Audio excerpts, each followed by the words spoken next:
A'udzu billahi minasyaitonir rajim. Bismillahirrahmanirrahim. Assalamualaikum warahmatullahi wabarakatuh.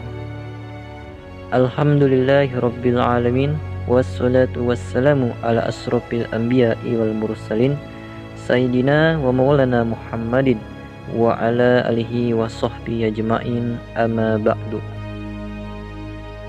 Sobat beriman rahimakumullah, pada kesempatan kali ini kita akan membahas yakni niat dan tata cara wudhu yang sesuai dengan tuntunan Rasulullah. Sebelum melakukan sholat, yang perlu dilakukan adalah wudhu. Wudhu juga merupakan salah satu syarat sahnya sholat. Ini menjadi salah satu di antara bentuk bersuci yang disyariatkan dalam agama Islam.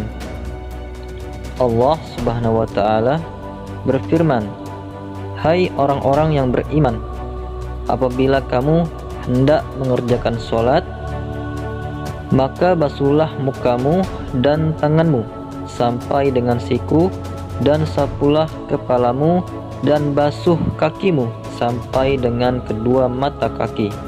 Dan jika kamu junub, maka mandilah, dan jika kamu sakit atau dalam perjalanan atau kembali dari tempat buang air atau menyentuh perempuan, lalu kamu tidak memperoleh air, maka bertayamumlah dengan tanah yang baik dan bersih.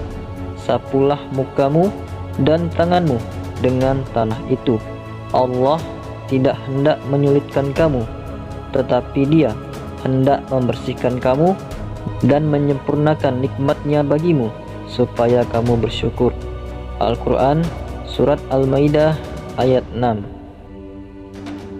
Adapun beberapa syarat wudhu yang harus dipenuhi oleh setiap muslim, yakni yang pertama, harus beragama Islam. Yang kedua, sudah akil atau berakal. Yang ketiga, dia sudah balik. Yang keempat, terhentinya hal-hal yang meniadakan wudhu seperti halnya haid dan juga nifas. Yang kelima, yakni keberadaan air mutlak yang cukup dengan volume minimal 688 mili, sebagaimana yang disebutkan dalam hadis dari Anas radhiyallahu anhu. Rasulullah bersabda, "Berwudu dengan 1 mud air dan mandi dengan 1 shah hingga 5 mud air." Hadis riwayat Bukhari dan Muslim. Yang keenam, mampu menggunakan air. Yang ketujuh, masuknya waktu ibadah yang mensyaratkan wudhu, khusus bagi wanita yang mendapati haid dan kasus semisal. Yang kedelapan, adanya hadas. Sedangkan syarat sahnya wudhu adalah yang pertama, ratanya air yang membasahi anggota wudhu. Yang kedua, tidak adanya penghalang di kulit seperti lilin, lemak, adonan, tanah, lem, cat, atau benda apapun yang menjadi penghalang basahnya bagian anggota wudhu dari air. Yang ketiga, berhentinya penyebab hadas. Yang demikian, maka orang yang berwudhu sambil kencing misalnya, maka hukum wudhunya tidak sah. Demikian pula orang yang sudah selesai buang air tapi belum beristinja, kalau dia berwudhu maka hukum wudhunya tidaklah sah. Yang keempat, ilmu tentang wudhu. Yang kelima, halalnya air. Syarat ini hanya diajukan oleh Hanbali dalam pandangan resmi dalam bermazhab.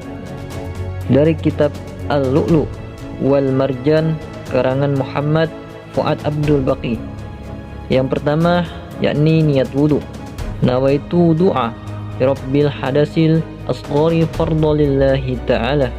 Adapun yang kedua, yakni membasuh telapak tangan, yang dilakukan sebanyak 3 kali hingga ke sela-sela jari. Yang ketiga, berkumur-kumur sebanyak 3 kali. Yang keempat, membersihkan lubang hidung dengan cara menghirup air lalu mengeluarkannya dengan memencet hidung. Yang kelima, yakni membasuh wajah, yang dilakukan mulai dari ujung kepala tumbuhnya rambut hingga ke bawah dagu. Yang keenam, membasuh tangan. Basuh kedua belah tangan hingga ke siku. Dahulukan anggota tubuh yang bagian kanan.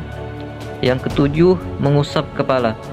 Mengusap sebagian kepala sebanyak 3 kali. Kemudian yang kedelapan, mengusap telinga dengan mengusap kedua-duanya.